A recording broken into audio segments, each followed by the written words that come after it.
الرحيم الحمد لله الذي لا يبلغ مدحته القائلون ولا يحصي نعماءه العادون ولا يؤدي حقه المجتهدون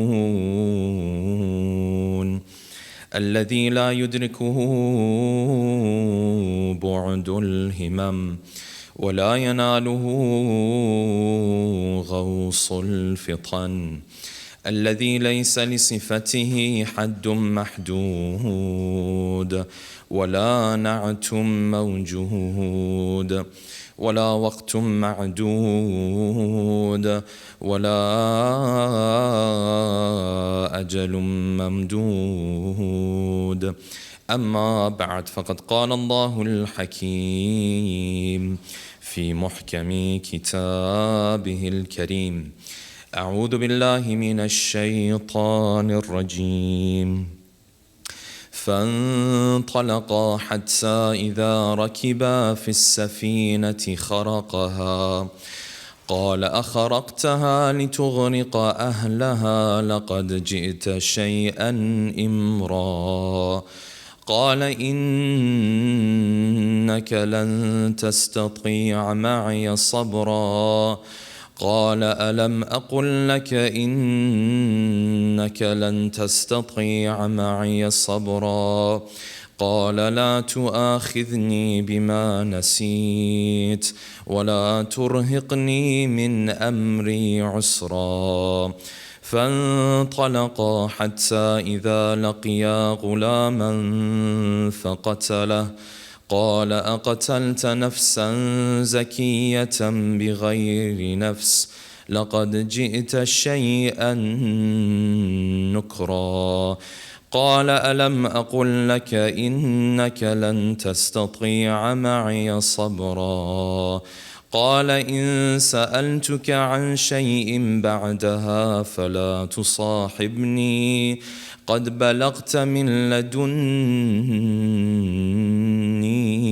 عذرا فانطلقا حتى إذا أتيا أهل قرية استطعما أهلها فوجدا فيها جدارا يريد أن ينقض فأبوا أن يضيفوهما فوجدا فيها جدارا يريد أن ينقض فأقامه قال لو شئت لاتخذت عليه أجرا قال هذا فراق بيني وبينك سأنبئك بتأويل ما لم تستطع عليه صبرا صدق الله العلي العظيم صلوات اللهم صل على محمد وعلى محمد.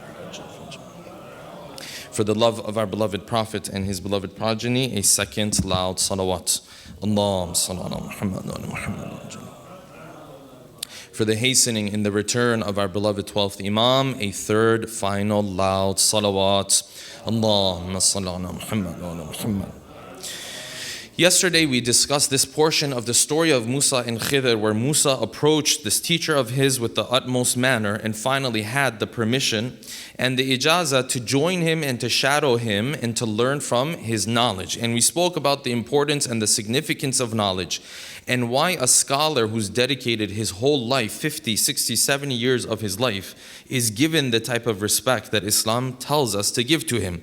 So all of the hard work and sweat and effort that has gone into building that level of knowledge. This is why Musa, when he came to Khidhr, he came to him with a lot of humility. Hal attabi'uka, do I have permission to follow you so that I can learn from some of those things that you have knowledge of? Their journey began, and as part of their journey, of course, Khidhr had told him that if you come with me, this is going to be very difficult for you to be patient, because I know that I have a type of knowledge that you do not have. And because of that, you're you're not going to be able to understand the events that are going to unfold. Musa maybe even had overestimated a little bit his own knowledge and his own ability. He said, it's fine, I will come with you. وَلَا أَعْصِي لَكَ أَمْرًا, I will not disobey you in anything that you are doing. He ended up doing this, at least objecting to what Khidhr did. And Khidhr was very patient with Musa. He told him that I understand the level of knowledge you have. Because of that, you won't be able to understand the things that I do. But nonetheless, when Musa broke his promise and objected, still Khidhr showed him a very beautiful type of patience. This was the first event that took place out of the 3 events. The first of those events was when they came upon this ship or this boat that they rowed, both of them together, or all 3 of them together. And then Khidhr poked a hole in that ship or in that boat. Musa saw this, objected to him, and this was the first of those 3 actions. The second of those actions that we will discuss today, inshallah, is that Khidhr, believe it or not, this special servant of God is going to take the life of a young man. What's the wisdom behind that? And why is God deciding to do this? Khidhr will unfold or unveil that for us later in the story. And number 3 of the events is that they will come into a city that is extremely unfriendly, and for some odd reason, Khidhr still decides to contribute to the well-being of that city.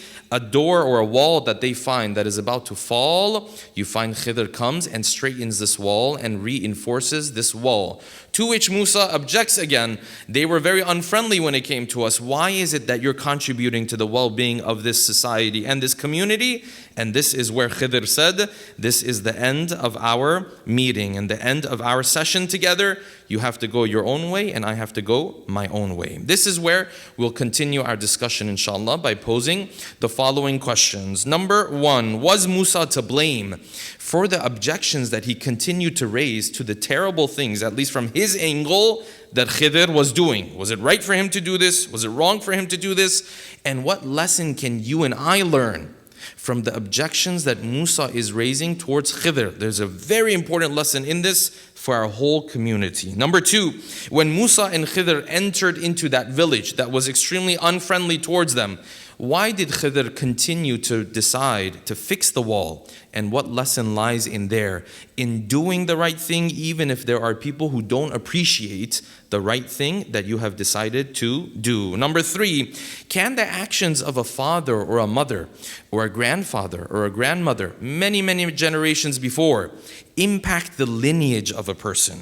Can a grandfather do something wrong and because of that his lineage ends up paying a price? And if that is the case, how is that compatible with God's mercy and God's justice? Number 4, why does Khidhr, in what he does sometimes, attribute his actions to himself at times, and at other times to Allah subhanahu wa ta'ala, and at other times between himself and Allah subhanahu wa ta'ala? What's the wisdom behind this as he goes through these 3 separate actions? And number 5, and finally, what was the parting advice, the final words of advice that Khidhr shared with Musa after Musa knew for a fact that he would not be able to join him anymore? Tonight, inshallah, we'll delve into these 5 questions with a loud salawat ala Muhammadin wa ali Muhammad.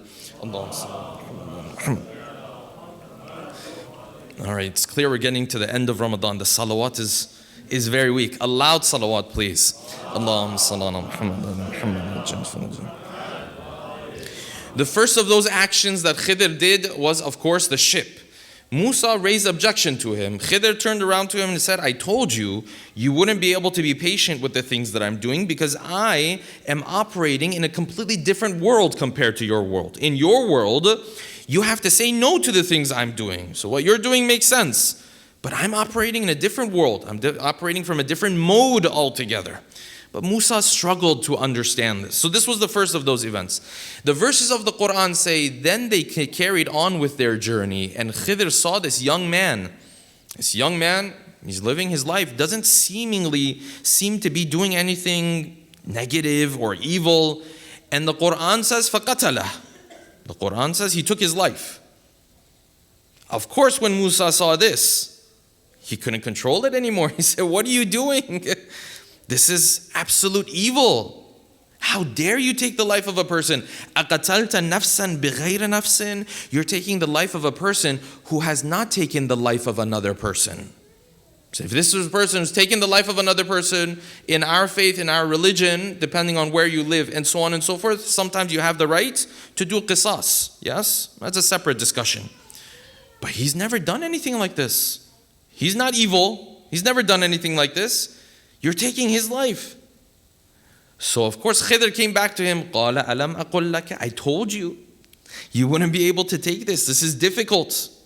He doesn't share the wisdom with him at this point. Still, there's a third step. He wants to go with Musa alayhi salam. But out of the three actions that Khidhr is doing, the first is somewhat problematic because they're poking the hole in the ship. That's going to lead to something. The second is probably the most problematic of all of them. Why is it the most problematic of all of them? Because this is murder. So obviously he raises objection. Now, it's interesting that what Musa is doing, in fact, is admirable.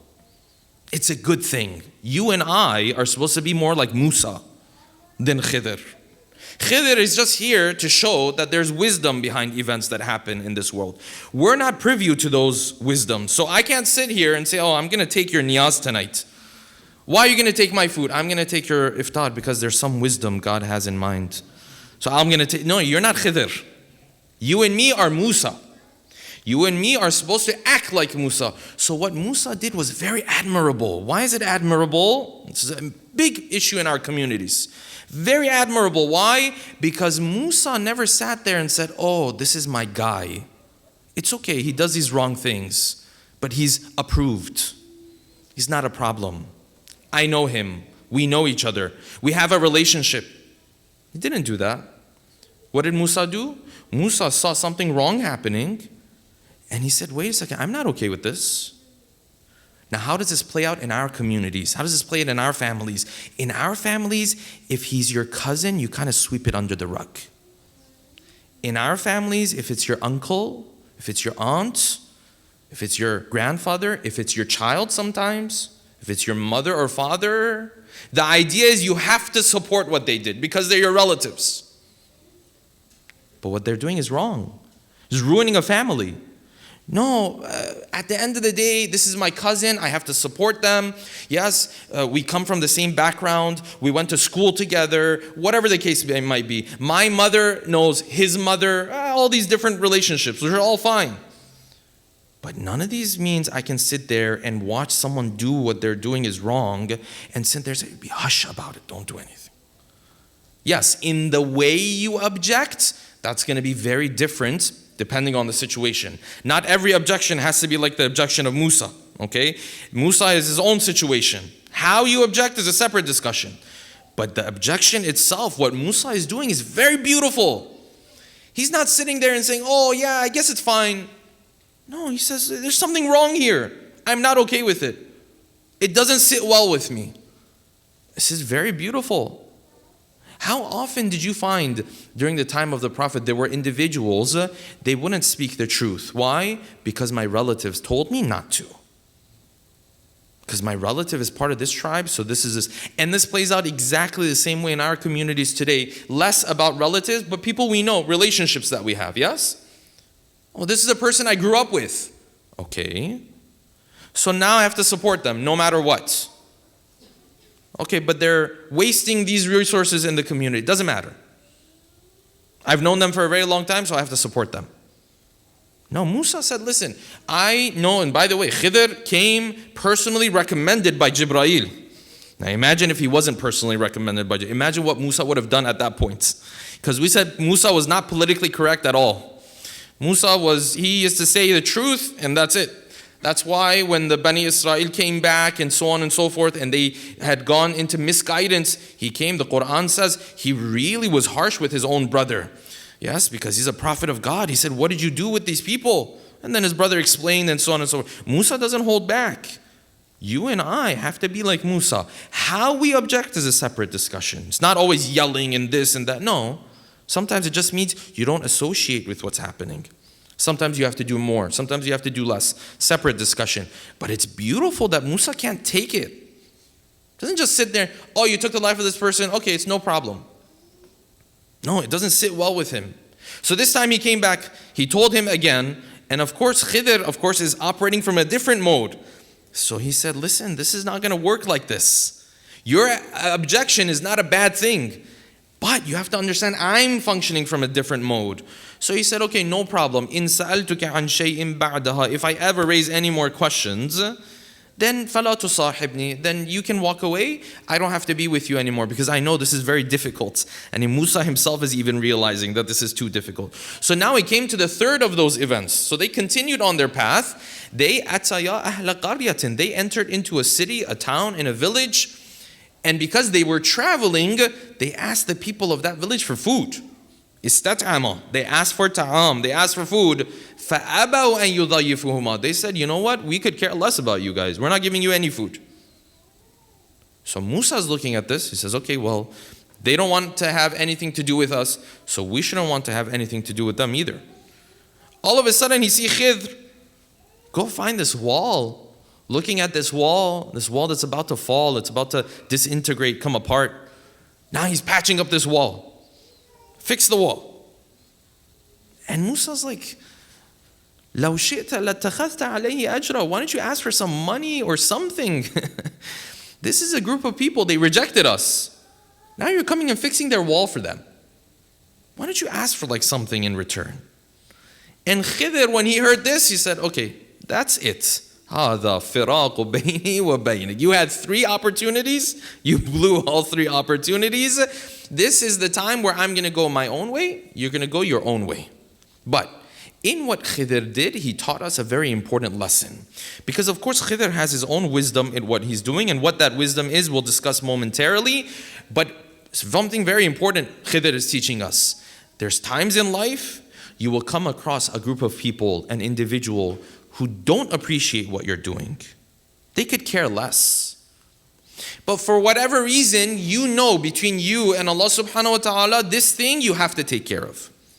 Not because of them, but because between you and Allah subhanahu wa ta'ala. Khidr is teaching us, listen, even if people don't appreciate, but God is expecting of you to take care of this, you have to take care of it. So you're raising this child. Will this child appreciate all the effort and difficulty that you're putting in for them? Probably not. I've yet to see any parent who turned around and said, you know what, my child grew up, he appreciated fully everything I did for him. I've never met that parent. But is it your responsibility between you and Allah subhanahu wa ta'ala? Yes. So Khidr is fixing this wall. The people in the city could care less about him. But he says, this is between me and Allah subhanahu wa ta'ala. I still have to take care of it. I still have to take care of. There's times, and I speak of other communities, right? There's times you visit a community. There's parents in that community. They could care less about you as the one who's visiting or is lecturing or whatever. You're dedicating your time. You're trying to go out of your way for the youth in this community. The parents, sometimes they could care less. They don't appreciate. Oh, we had this youth session. We answered 20 of the key questions that your children had. They don't care. So are you going to sit there and say, well, you didn't appreciate it, so I'm not going to do it anymore? Or are you going to say, between me and Allah subhanahu wa ta'ala, He's expecting this of me. So let me go out of my way and do it. Yes, sometimes people appreciate, sometimes people don't appreciate. But just because someone doesn't appreciate, and this very much, brothers and sisters, happens in a marital life. There's going to be numerous situations where your spouse does not appreciate what you're doing. First of all, this is normal. It's not amazing. It's normal, meaning it happens. Doesn't mean like this marriage has to fall apart. No, it happens. And secondly, it can't stop you from working for the well-being of your family and your spouse. And guess what? There's going to be times your spouse does something, you didn't appreciate it, and it didn't even occur to your mind. This is how it is. Khidr is here, he's fixing this wall. No one is asking him anything. In fact, Musa is telling him, go and ask them for something. And Khidr, for whatever reason, is saying, no, I don't have to. But it doesn't stop him from doing what he knows he has to do between himself and Allah subhanahu wa ta'ala. Musa is now told, هَذَا فِرَاقُ بَيْنِي وَبَيْنِكَ. Okay, this is enough. Now we have to head out. قَالَ سَأُنَبِّئُكَ. Now I'm going to tell you the wisdom of all of the different things that I have done. So he began. He said, listen, وَأَمَّا السَّفِينَ. As it relates to that ship, فَكَانَتْ لِمَسَاكِينَ يَعْمَلُونَ فِي الْبَحْرِ. That ship belonged to orphans. There were orphans, they owned that ship. يَعْمَلُونَ فِي الْبَحْرِ. This was their only means of income. To move things around in this body of water. Yes? فَأَرَدْتُ أَنْ أَعِيبَهَا. So I wanted to make sure that I ruined their ship. Why? وَكَانَ وَرَاءَهُمْ مَلِكٌ يَأْخُذُ كُلَّ سَفِينَةٍ غَصْبًا. Because there was a king. If this ship had gone too far out, that king would have taken their ship if it was working properly. But this king is going to see a ship that's barely working. It's already sinking. It can't even get out on its own. He's not going to take this ship of theirs. Yes, I poked a hole, but that hole saved them from so much difficulty. That hole saved them from so much headache. So this is a wisdom we don't even understand. Now you're driving in your car breaks down, your whole day is ruined. Now you have to call someone, get help from someone. You're stuck in the middle of nowhere and you're thinking to yourself, life cannot get any worse than this. But who knows what calamity you averted? Who knows what calamity was supposed to happen? How lucky you are that Allah subhanahu wa ta'ala put that difficulty in your life. This ship, Khidhr is saying, if it goes too far, someone else will just come and grab it. You're working on something, maybe if it becomes so successful, someone else will just come and steal your idea and walk away with it. But you don't know that. So you're working hard and you say, how come I don't get the results that I want? But then Allah subhanahu wa ta'ala is saying, I know if you get those results, it's going to create bigger problems for you. So I'm going to hold back. I'm going to do my own thing. This is the wisdom of Allah subhanahu wa ta'ala, and this is the compassion of Allah subhanahu wa ta'ala. How come my friend works and he gets this type of results? And I do work even better than him, but I don't get those types of results? How come this person, his character or her character is even somewhat problematic, maybe even, doesn't have the best habits, the best characteristics, but he got married, she got married, life is going on. It seems like everything's fine in their life. But I've worked so much on my character and I still haven't found the right person. We don't know what the wisdom is behind these events. All we know is that there's someone running this show. And the reality is sometimes, even until the end of our lives, we won't understand what the wisdom is. And we have to be okay with that. We have to be okay with submitting and saying, oh Allah, you know better. I don't know. What was the wisdom behind this? I have no idea. When a mother loses a 2-year-old, when a mother has a miscarriage, you know how difficult it is to come up with a wisdom for that? It's extremely difficult. What do you tell a mother who's lost a piece of herself? What wisdom are you going to come up with? We don't know. Allah subhanahu wa ta'ala has His wisdom. He knows best. Will we find out even until the end of our life even? Maybe not. A lot of these wisdoms, we never find out about them. But there must be some wisdom. So we submit to Allah subhanahu wa ta'ala. So this was the first of those wisdoms. You will see, this is why the sixth Imam, Al-Imam As-Sadiq, salawatullahi wa salamuhu alayhi, Allahumma salli ala Muhammad. In some of his letters, he wrote about a very special companion of his. That companion of his name was Zurara. All the narrations we have from Zurara. And in that letter that he's writing about Zurara, or he's speaking to other people, he said, Zurara, I spoke very ill of you in front of a bunch of other people. But Zurara was like the guy. Zurara was that person that everyone else used to come. He was, one of the closest confidants of the fifth and sixth Imam. So word got to Zurara that the sixth Imam's not happy with you. He's speaking ill of you. And he's saying, he's criticizing you. So Zurara get very worried. He wrote back to the Imam. He said, did I do anything wrong? And the Imam told him, no, I spoke of you in this way because there is a danger hovering over your head. Because if they knew how close you are to our Imams, they would come for you. I spoke of you like this. And then the narration says, he quoted the verses of the Quran, the same way Khidhr poked a hole in the ship of those 2 children, of those 2 orphans, so that their ship would not be seized. Said, that's why I spoke ill of you as well. This is the first of those actions. Khidhr here said, فَأَرَدْتُ أَنْ أَعِيبَهَا. Yes, I decided to poke the hole in the ship. Why is Khidhr saying like this? Because next time, you know what he's going to say? He said, we decided to do this for the second action. Hold on to this, we're going to come back to this, yes? At least at this point he says, I decided to poke a hole in this ship, in this boat. Okay, they move on. They came, he said, listen, the wisdom behind the second action. This young man, you took his life without him ever attacking anyone, ever creating any other problems. Why did you do this? He said, yes, this young man, you know what his story is? His story is that he was going to grow up. فَخَشِينَا, we were worried that he would take his mother and father, and because he was going to become such a stern disbeliever, he was going to create a lot of problems in their lives, and then maybe even misguide the parents themselves. He was a problem for himself and for his family. Except it hadn't flourished yet. It hadn't developed yet. You didn't see what type of person he was going to become. Allah subhanahu wa ta'ala in his own wisdom decided to remove him at this point. Maybe that's out of his compassion. Before someone ruins their future more and more, Allah subhanahu wa ta'ala removes them sometimes before they can do more evil in this world. And then there are times people have left that level. They've passed that red line already. The Quran says, no, we keep them in this world so that they can ruin their future more. The tyrants of this world, the Quran says, إِنَّمَا نُمْلِي لَهُمْ, the only reason why we give them time, لِيَزْدَادُوا إِثْمًا, so that they can do more evil, because their punishment needs to be heavier. This is the wisdom of Allah subhanahu wa ta'ala. As it relates to this young man, out of compassion for himself maybe, and also out of compassion for his family. Then the Quran says, Allah subhanahu wa ta'ala had another child in mind for them. A child that would believe, a child that would obey. And the narration says this young boy that left this world, instead of him, Allah subhanahu wa ta'ala granted to them a daughter. Because of course, the boys are never turn out well. If you want a good child, you might as well have what? Have a daughter. So the daughter grew up, alhamdulillah, she listened to the parents, she obeyed. And of course, the narration says prophets came from her lineage.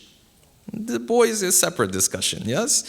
So the narration says this was the wisdom Allah subhanahu wa ta'ala had in mind for them. Came to the third situation. In the second one, Khidhr said, فَأَرَدْنَا, we wanted to replace this child. So this one he's attributing to himself and Allah subhanahu wa ta'ala. Yes? Came to the third one. The third of those events, of course, was what? Was the fixing of the wall. Why, Khidhr, did you fix this wall? He said, because beneath this wall, that if it were to fall down, people would start looking, was a special treasure. It belonged to two orphans. These two orphans, that treasure belonged to them.